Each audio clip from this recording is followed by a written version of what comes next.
Hello everyone, welcome back to bio world. तो आज हम लोग डिस्कस करेंगे लिविंग वर्ल्ड के इम्पॉर्टेंट क्वेश्चंस जो ज़्यादा रिपीट होते हैं। ठीक है, तो बायो वर्ल्ड की सभी क्लासेस शुरू हो चुकी हैं। जो भी इंटरेस्टेड है, डिस्क्रिप्शन में आपका लिंक है, वहाँ से ज्वाइन कर सकते हैं। तो स्टार्ट करते हैं क्वेश्चन नंबर 1 से। Which two of the given points are known as twin characteristics of growth? अब पहले तो ग्रोथ क्या होता है? ग्रोथ इरिवर्सिबल चेंज होता है। ठीक है, ग्रोथ क्या होता है? इरिवर्सिबल चेंज दो टाइप में होंगे, एक तो एक्सट्रिंसिक और एक इंट्रिंसिक।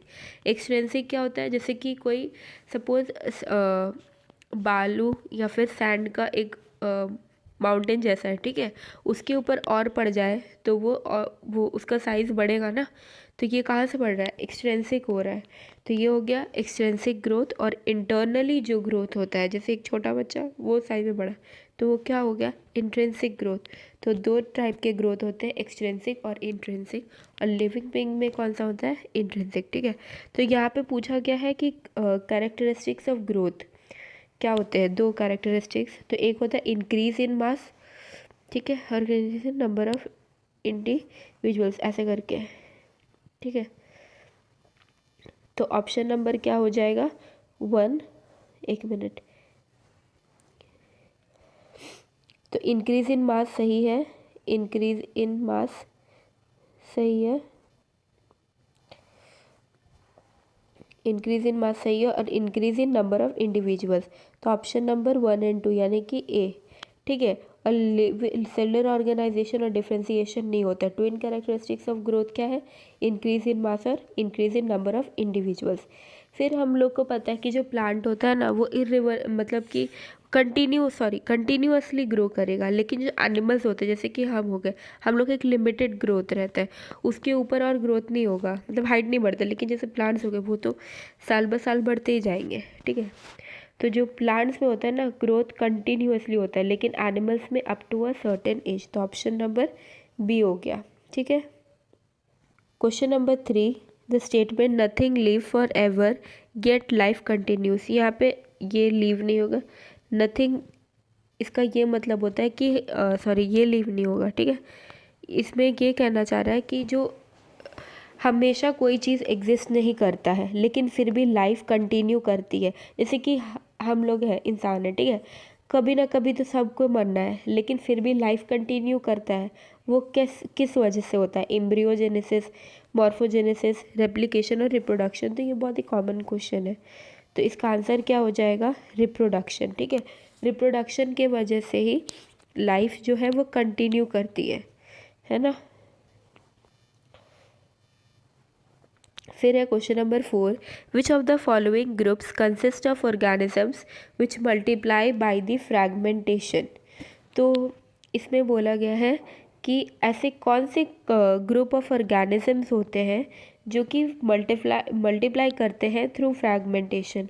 तो इसका आंसर क्या होगा? फंजाई, फिलामेंटस एल्गे, है ना, प्रोटोनिम ऑफ मॉसेस। तो फ्रैगमेंटेशन में क्या होता है कि सपोज एक पार्ट है, ठीक है, वो फ्रैगमेंट्स में कटेगा और फर्दर वो और न्यू ऑर्गेनिजम्स में आ जाते थे।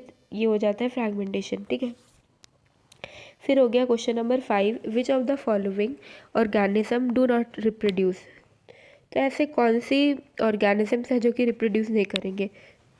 Option number A mule, B worker bee, और C infertile human couples, human female. ऐसे फीमेल की बात नहीं है, मोस्ट प्रोबेबली ये होना चाहिए ह्यूमन कपल्स। ठीक है, ऐसा नहीं होता कि सिर्फ फीमेल्स ही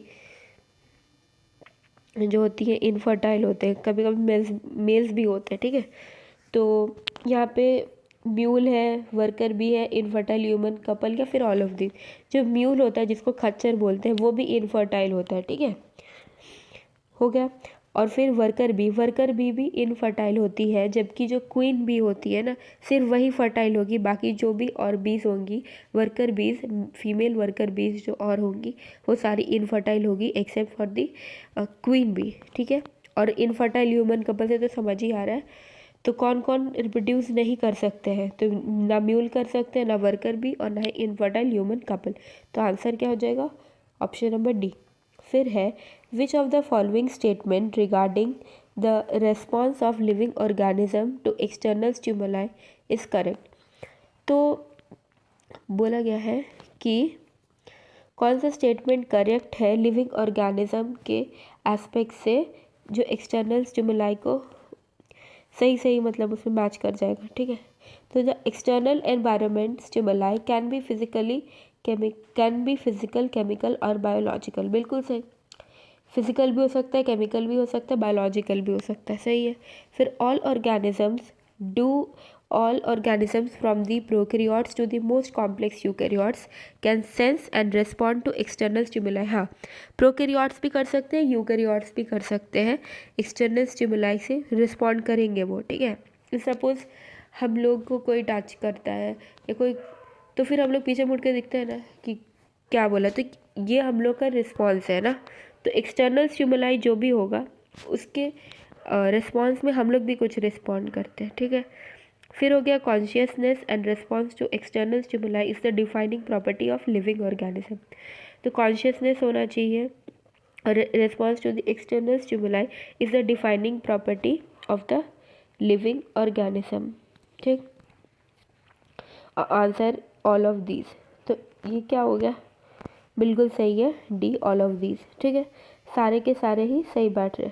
अब है कि dash is the branch of science dealing with identification, nomenclature, classification of organism. तो एक आइडेंटिफाई करना, क्या के लिए ऑर्गेनिज्म क्या है, नॉमेनक्लेचर नाम रखना, क्लासिफिकेशन क्लासीफाई करना, उनको किन किन ग्रुप्स में कैसे उनको अरेंज करना, दैट इज़ क्लासिफिकेशन। ठीक है, तो ये क्या है, ये जो प्रोसेस है ये होता है टेक्सोनमी। ठीक है, फिर होता है फर्स्ट स्टेप ऑफ टेक्सोनमी। अब आप ही बताओ, जब तक हम लोग किसी चीज़ को आइडेंटिफाई ही नहीं करेंगे तो कैसे नॉमेनक्लेचर करेंगे, कैसे क्लासीफाई करेंगे, कैसे ही डिस्क्राइब करेंगे, हो ही नहीं सकता। तो सबसे पहला स्टेप क्या होगा, उसको आइडेंटिफाई करना, उसकी पहचान करना is the most prior step. ठीक, फिर है ICBN। ICBN का फुल फॉर्म क्या होता है और इसका क्या काम होगा।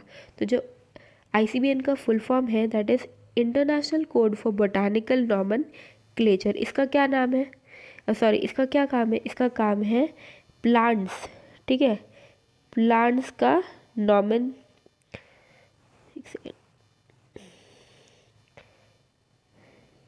प्लांट्स का नॉमेनक्लेचर करना। ठीक है, प्लांट्स का नाम रखना।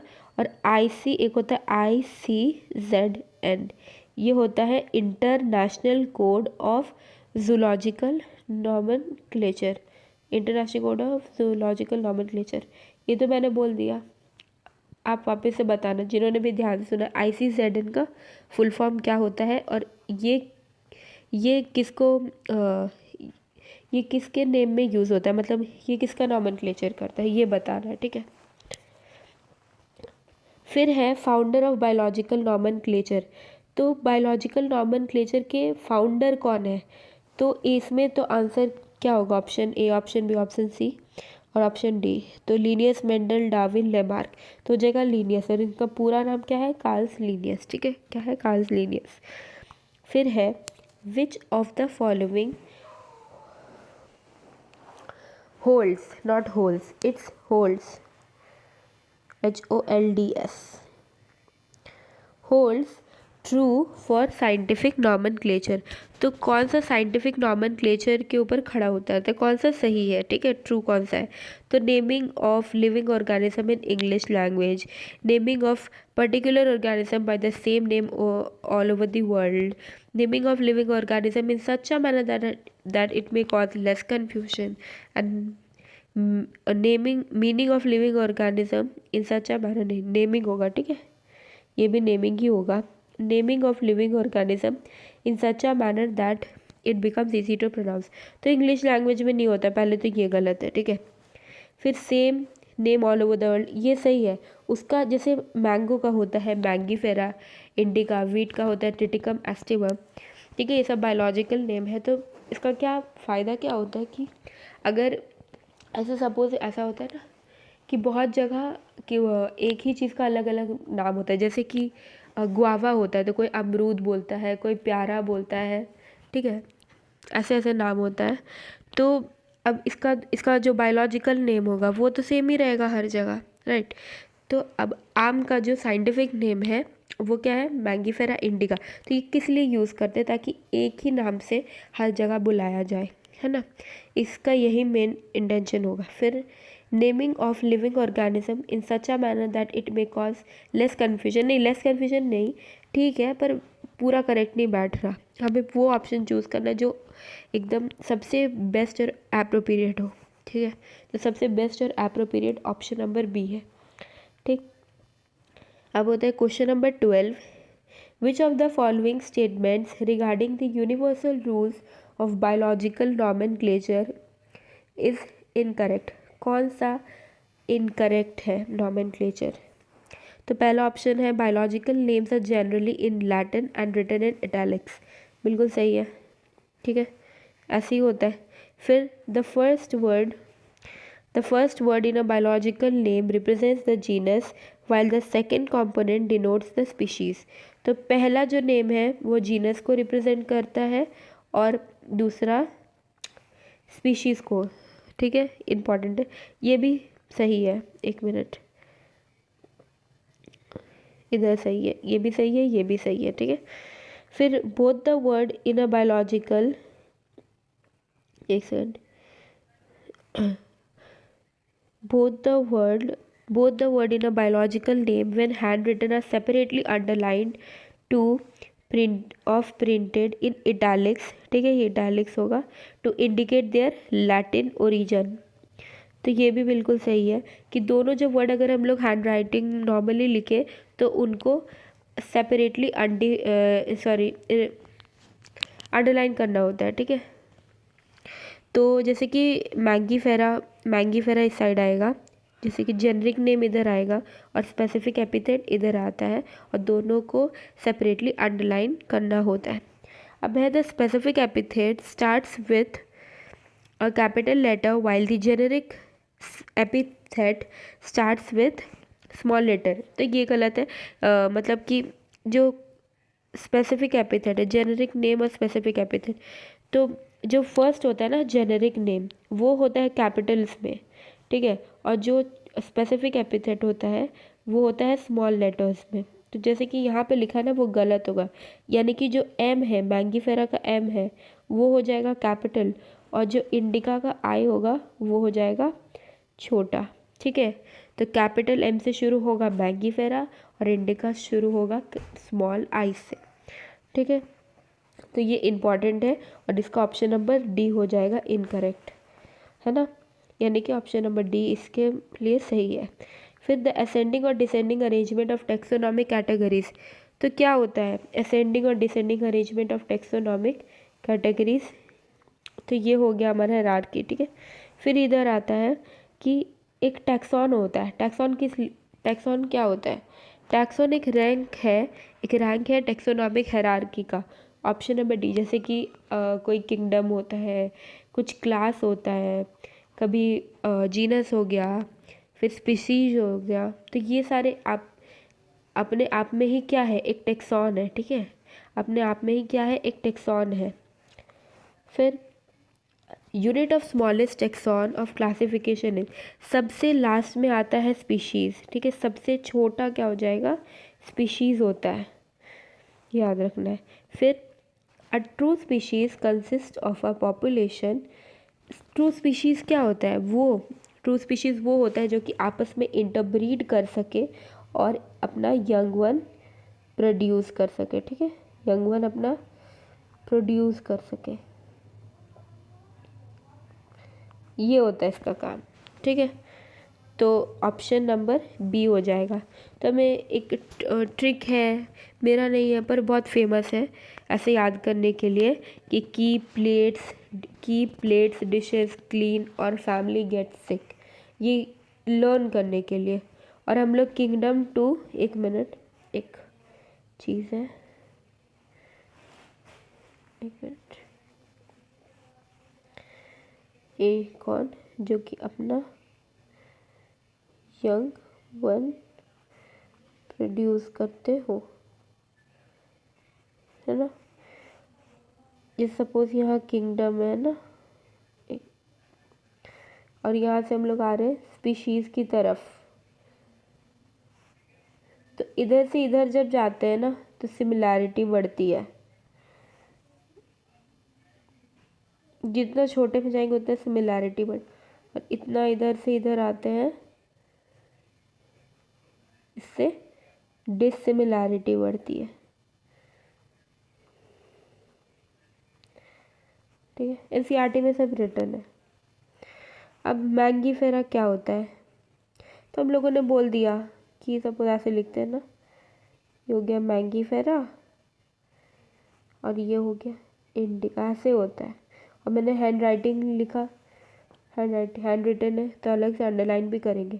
तो ये क्या हो गया हम लोग का, ये हो गया जेनेरिक नेम यानी कि जीनस, और ये क्या हो गया स्पेसिफिक एपिथेट यानी कि ये क्या हो गया स्पीशीज। तो ये मैंगीफेरा क्या है, मैंगीफेरा है जीनस। ठीक है, आई होप समझ आ रहा हो। फिर question number 18, genus is a group of similar and related. तो जीनस क्या होता है, जीनस होता है ग्रुप ऑफ रिलेटेड ऑर्डर्स। ठीक है, कि प्लेट्स डिशेस क्लीन और फैमिली गेट्स सिक। तो ऑर्डर, ओ से ऑर्डर। तो हमेशा ऐसे याद रखना है कि जैसे बताना चाहते जैसे kingdom, keep, plates dishes clean और फैमिली गेट्स सिक, ऐसे ऐसे ऐसे ऐसे ऐसे। तो ये किंगडम हो गया, ध्यान से सुनना है, ये किंगडम हो गया, एक मिनट, ये किंगडम हो गया, ये फाइलम हो गया। फाइलम डिवीजन एक ही है। ठीक है, मतलब कि एनिमल्स में यूज़ करते हैं तो डिवीजन बोलेंगे और प्लांट्स में करेंगे, सॉरी एनिमल्स में करेंगे तो फाइलम बोलेंगे और प्लांट्स में करेंगे तो डिवीजन बोलेंगे। और सी से क्लास, ऑर्डर। तो जैसे एक स्पीशीज़ को अगर हम लोग ऐसे जैसे बोला गया ना, genus is a group of की प्लेट डिशेस क्लीन और family get sick, genus is a group of similar and related करके। तो एक सेकंड, यहाँ पे गलती हो गई है। ठीक है, इस साइड में यही होगा स्पीशीज का, genus, genus is a group of similar and related species. ठीक है, ऐसे करके। ठीक है, फिर विच of the following taxonomic categories includes one और मोर रिलेटेड ऑर्डर्स।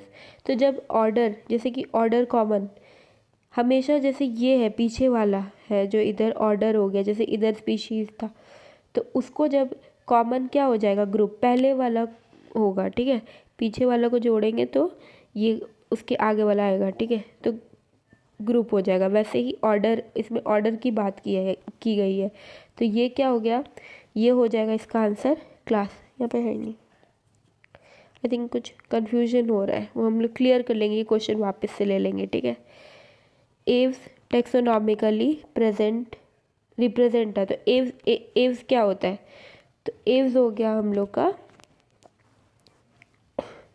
तो ये हो जाएगा क्लास। ठीक है, Aves taxonomically represent a class. फिर बोला गया विच of the following represent the correct sequence of various taxonomic categories. तो वहाँ पे वही वाला जो हम लोगों ने बोला। ठीक है, जैसे कि प्लेट्स डिशेस क्लीन और फैमिली गेट्स सिक, तो ऑप्शन नंबर सी हो जाएगा हम लोग का करेक्ट। यहाँ पे ट्राइब ऐसे ही डाल दिया है, बट नहीं डाला, मतलब कि नहीं आता है एग्जाम में ट्राइब व्राइब, क्वेश्चन में था तो मैंने भी डाल दिया। Which one of the following has least similar characters. तो हम लोगों ने बात किया, जैसे जैसे हम लोग नीचे की तरफ आएंगे ना, यानी कि किंगडम से स्पीशीज़, तो सिमिलैरिटी क्या होगा, बढ़ेगा। यहाँ सिमिलैरिटी बढ़ता है, सॉरी एक सेकेंड, बढ़ता है। ठीक है, और यहाँ से यहाँ अगर आते हैं तो डिसिमिलैरिटी बढ़ता है। ठीक, यहाँ से यहाँ आते तो डिसिमिलैरिटी बढ़ता है। अब बोलेंगे least character, least similar character होता है, जो इधर साइड होगा ना उसका लीस्ट कैरेक्टर होता है। तो की प्लेट्स डिशेस क्लीन और, तो सबसे बाहर साइड जो आ रहा है, मतलब इस साइड जो आ रहा है वो है क्लास। ये आप लर्न करोगे ना तो धीरे धीरे हो जाएगा, कोई दिक्कत नहीं है उसमें। ठीक है, as we go from species to kingdom, यानी कि स्पीशीज़ से किंगडम की तरफ आएंगे in a taxonomic hierarchy, the number of common characters, जो कॉमन कैरेक्टर्स है सिमिलैरिटी है वो क्या होगा, डिक्रीज। अभी तो वही बात कर रहे थे ना, तो यहाँ पे पूछा the number of common characters, वो क्या हो जाएगा, डिक्रीज, विल डिक्रीज। इसका मतलब क्या है, इसका मतलब ये हुआ कि डिसिमिलैरिटी बढ़ेगा, है ना, और कॉमन कैरेक्टरिस्टिक्स घटेगा। अब द टर्म सिस्टमैटिक्स, सिस्टमैटिक्स में क्या होगा, identification, preservation, diversity of kinds of organisms and there relationships. तो इसका आंसर हो जाएगा ऑप्शन नंबर सी, ठीक है।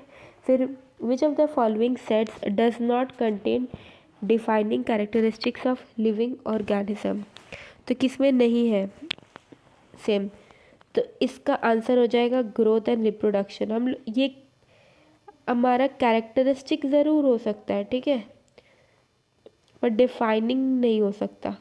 डिफाइनिंग वो होता है जिसका कोई एक्सेप्शन ना हो, पर ग्रोथ का तो होता है एक्सेप्शन, और रिप्रोडक्शन भी होता है।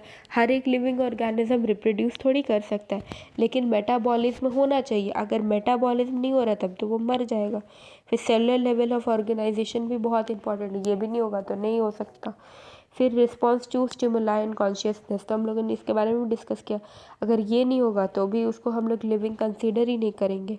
तो ये तो जो दोनों है ये तो होता है, लेकिन ये एक डिफाइनिंग कैरेक्टर नहीं हुआ, ठीक है। तो अभी तो सिलेबस में इतना ही है, जो टेक्सोनॉमिकल एड्स थे, कीज, मैनुअल्स, मोनोग्राफ्स पहले थे, पर अभी नहीं है, ठीक है। और कोई भी डाउट होता है तो कमेंट सेक्शन में आप लोग पूछ सकते हो, कोई भी क्वेरी हो तो। और जितनी भी क्लासेस है बायोवर्ल्ड ऐप पे शुरू हो चुकी हैं, ऐप का लिंक डिस्क्रिप्शन में है, वहाँ से ज्वाइन कर सकते हैं। Thank you so much.